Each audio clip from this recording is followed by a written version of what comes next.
नमस्कार, मी मधुरा. माझा मोगरा तर असा बहरलाय बघा. तुमचा बहरलाय का सांगा? तुमच्या झाडाची कंडिशन तर मला माहीत नाही. पण हे 3 कंडिशन ज्या मी सांगणार आहे, ते तुमचं झाड कोणत्या कंडिशनमध्ये बसते ते पहा आणि प्रयोग करा. म्हणजे तुमचं हे झाड असंच माझ्या झाडाप्रमाणे फुलांनी बहरेल.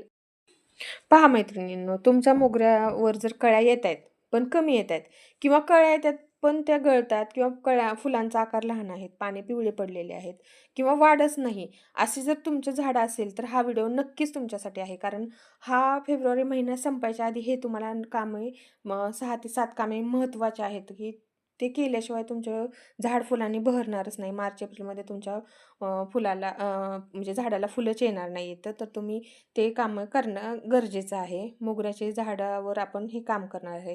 तर तुमचं झाड कुठं आहे, म्हणजे जमिनीत आहे का कुंडीत आहे, ते मला कमेंट करून सांगा. आणि माझ्याकडे 2 झाडं आहेत मोगऱ्याचे आणि त्याच्यावर एकावर खूप छान असे फुलांनी बहरले आणि एक झाड आहे ते जास्त जुनं नाही आहे, नवं आहे. त्याच्यामुळे सध्या मी त्याच्यावर काम करणार आहे आणि मी करून दाखवणार आहे. तुम्हाला प्रत्यक्ष ते काम तुम्हाला कसं करायचं हे दाखवणार आहे. तुमच्यासाठी खास हा व्हिडिओ केलेला आहे.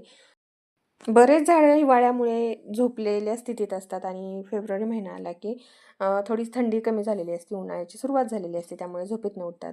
छोटी छोटी पालवी फुटलेली असते, पानं छोटी नाजूक झाडातनं बाहेर आलेली असतात. अशा वेळेस जे कामे करायचे असतात ते आपण हे आज करून मी दाखवणार आहे. तर आधी आपल्याला मोगऱ्याचे कंडिशन पाहिजे, की कसा मोगऱ्याच्या झाडाची आपली कंडिशन आहे. मी एक तुम्हाला मोगऱ्याचं झाड दाखवलं ज्याला माझं पूर्ण बहरून गेलेले फुलांनी आणि हे आहे ते छोटं झाड आहे, माझं जुनं झाड नाही. त्याच्यामुळे छोटंसं झाड आहे, त्याच्यावर मी हे काम करून दाखवणार आहे. आधी आपण माती परीक्षण करून घ्यायचं. ओली माती किती आहे, जास्त पाणी आहे दिलेलं आहे का, चिखल आहे का, हे मी माती टच करून पाहिली आहे. माती घट्ट आहे का ते पाहायचं. त्याच्यानंतर त्याच्यावर पांढरा थर आलेला आहे का, पाणी साचलेलं आहे का. आता ही खाली आहे त्याच्यामुळे पाणी काय साचत नाही, पण कुंडीत जर असतं तर ते पाणी साचून राहिलं असतं, मुळा खराब होतात. आणि मुळांना जर पाणी साचून राहिलं तर मुळांना श्वास घ्यायला जागाच राहत नाही. मग हे करा की 1 ते 2 इंच माती मुळाला धक्का न लागता सेल करून घ्यायची, म्हणजे थोडंसं उकरून घ्यायची, मोकळी करायची. त्यांना थोडंसं ढिल्या करायचं, मुळांना न धक्का लागता. पहा, झाडाच्या काही फांद्यावर कळ्या यायला लागल्यात आणि काही नवीन फुटवे म्हणजे नुसत्याच उगच वाढायला लागल्यात. ते पाहायचे की त्याला कळ्या येणार आहेत का ते पाहून घ्यायचं. किंवा पिवळे पानं झाले असले तर ते काढून टाका, किडलेले पानं असतील तर ते काढून टाका. जुन्या फांद्या आहेत पण त्याची म्हणजे त्याला नवीन पालवीच फुटलेली नाही, तर त्या टायमाला अशा जुनी पानं काढून टाकायची, जेणेकरून हे पहा, मी ह्याच्या आधी त्याच्यावर काम केलेलं आहे. तिथले जुनी पानं काढल्यानंतर हे छान असे फुटवे फुटलेले आहेत. पहा, हे कुंद्याचं झाड आहे. पण तुम्हाला एक उदाहरण देण्यासाठी मी तुम्हाला दाखवते, की ज्यावेळेस आपण जुन्या मोगऱ्यावरच्या जरी जुन्या पानं काढले तर तिथनं नवीन फांद्या फुटायला मदत होते. आता हे पहा, ही नुसती उगाच लांब वाढलेले मी ते काढून टाकले आणि जिथं आता थोडेसे फुटवे वाटायला लागलेत, मी तिथनं ते 2 पानं काढून टाकणार आहे आणि तिथून छान असे फुटवे फुटतील. असे जुने जर फांद्या असतील तर त्याही कट करून घ्या, कारण त्याला पुढं नवीन फुटवा फुटलेला नसेल, त्याला पुढं कळ्या दिसत नसतील तर तीही फांदी काढून टाका. जुने पानं जे निबर झालेले आहेत ते काढून टाका, जेणेकरून तिथून नवीन छान पालवी फुटली जाते. कारण झाडाची ताकद त्या जुन्या झालेल्या पानालाच पोचण्यात जाते आणि तिथून नवीन काय फुटवे फुटत नाहीत. मग आपण काय करायचं, जे जुने पानं झाले पिवळे झाले ते काढून टाकायचे, जेणेकरून ते पान काढलं की त्या पानाच्या तिथून छान फुटवे फुटतात. आणि पहा, झाड हेल्दी आहे, कळ्या दिसत आहेत, तर त्याची कटिंग करू नका. मी माझ्या झाडाला ज्या कळ्या आलेल्या आहेत, फांद्या म्हणजे कळ्या नाही आहेत ते झाडाच्या फांद्या मी कट केलेल्या आहेत. ज्या फांद्याला कळ्या आल्या आहेत त्याला मी हात लावलेला नाही. लांब वेली जे झालेले आहेत ते कट केलेले आहेत.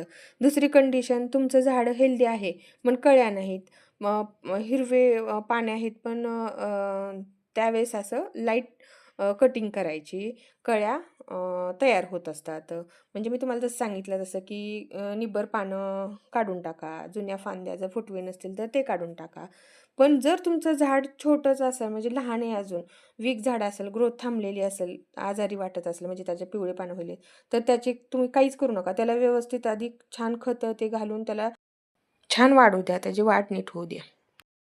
आता दुसरं काम सर्वात महत्त्वाचं, कंपोस्ट कंबो मी तयार करून देणार आहे. खूप महत्त्वाचं. झाड शक्तिशाली करण्यासाठी या ठिकाणी घरगुती खताचा वापर मी करणार आहे. केमिकल खताचा वापर करणार नाही. त्यात मी नीमखली, तुम्ही किचन वेस्ट किंवा वर्मी कंपोस्ट किंवा शेणखत ह्याचा वापर करू शकता. मी इथे शेणखत घेतले, नीमखली घेतले. त्याच्यानंतर मी इथे राख घेतली आहे. हे मातीत मिक्स करायचं. त्याच्यानंतर मी इथे हळद पण टाकली होती थोडीशी आणि त्यानंतर कांद्याचा पाला घेतलेला आहे, ज्याच्यात खूप असे न्यूट्रिशन असतात आणि खूप महत्त्वाचा असा कांद्याचा पाला असतो, की जे आपण टाकून देतो कचरा म्हणून. ते करू नका तुम्ही, त्याचा खत म्हणून वापर करू शकता. आणि एका कुंडीसाठी मी जे राख घेतलेली आहे, फक्त 2-3 चमचेच घेतलेली आहे. कारण जास्त आपण इथं खत म्हणून नाही, आपल्याला औषध म्हणून राखेचा वापर करायचा आहे. हे एक लक्षात ठेवायचं, की जास्त ही राख चांगली नाही झाडाला. पारंपरिक जंतुनाशक अशी ही राख आहे. आपण औषध म्हणून वापर करायचा असतो. त्याच्यामध्ये पोटॅशियम असतं, मॅग्नेशियम असतं, कॅल्शियम असतं. जे पोटॅशियम असते त्यामुळे फुले, कळ्या गळत नाहीत. फुले छान फुलले जातात. कळ्या म्हणजे माझ्या बघा कुंद्याच्या झाडाच्या ज्या कळ्या होत्या त्या फुलायच्या आधी, ज्या दिवशी फुलायच्या त्या दिवशीच गळून पडत होत्या. त्यामुळे मी त्यालाही कांद्याचा पाला, त्याच्यानंतर राख मी टाकलेली आहे.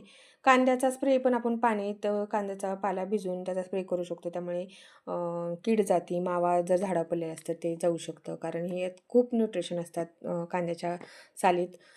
त्यामुळे त्याच्यामध्ये सल्फर असतं. पानाचा रंग हिरवागार होतो, कॅल्शियम असतं. त्यामुळे खोडाला त्याचा खोड चांगलं दंडाकट होतं. त्याच्यानंतर पोटॅशियम असतं, त्यामुळे कळ्या गळत नाहीत. फुलांची वाढ छान होती, फुले मोठे होतात, त्याची वाढ छान होती, छोटी राहत नाहीत फुलं. आपण ते औषध म्हणून ह्याचा वापर करू शकतो. मातीचा पोत सुधारतो त्याच्यानंतर राखेमुळे. ॲसिडिक माती व्हायला मदत होते.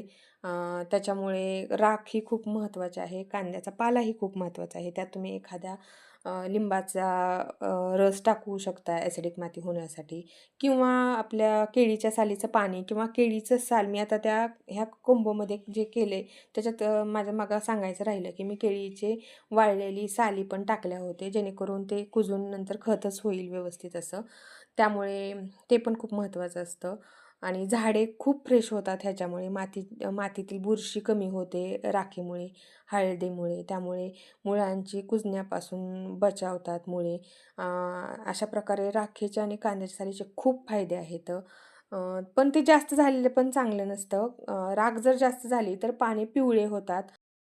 कोंबो खत टाकल्यानंतर तुम्ही 8 दिवस तर काही कुठलं खत देऊ नका. तुम्ही तिथं डाळ भाताचं पाणी म्हणजे धुतल्यानंतरचं ते पाणी टाकू शकता. खूप महत्त्वाचं असतं. त्याच्यानंतर केळीच्या सालीचं पाणी टाकू शकता. असे तुम्ही टाकू शकता. मी नंतर तुम्हाला कधीही टाकताना व्हिडिओ करून टाकेलच. हा व्हिडिओ माझ्या बागप्रेमी मैत्रिणीसाठी आहे. त्यामुळे तुमच्याही बागप्रेमी मैत्रिणी जर असतील त्यांना हा व्हिडिओ शेअर करा आणि फेब्रुवारी महिन्यात कोणती कामं करायची आहेत ते तुम्हाला सांगा आणि व्हिडिओ आवडला असेल तर माझ्या चॅनलला लाईक करा, शेअर करा, सबस्क्राईब करा.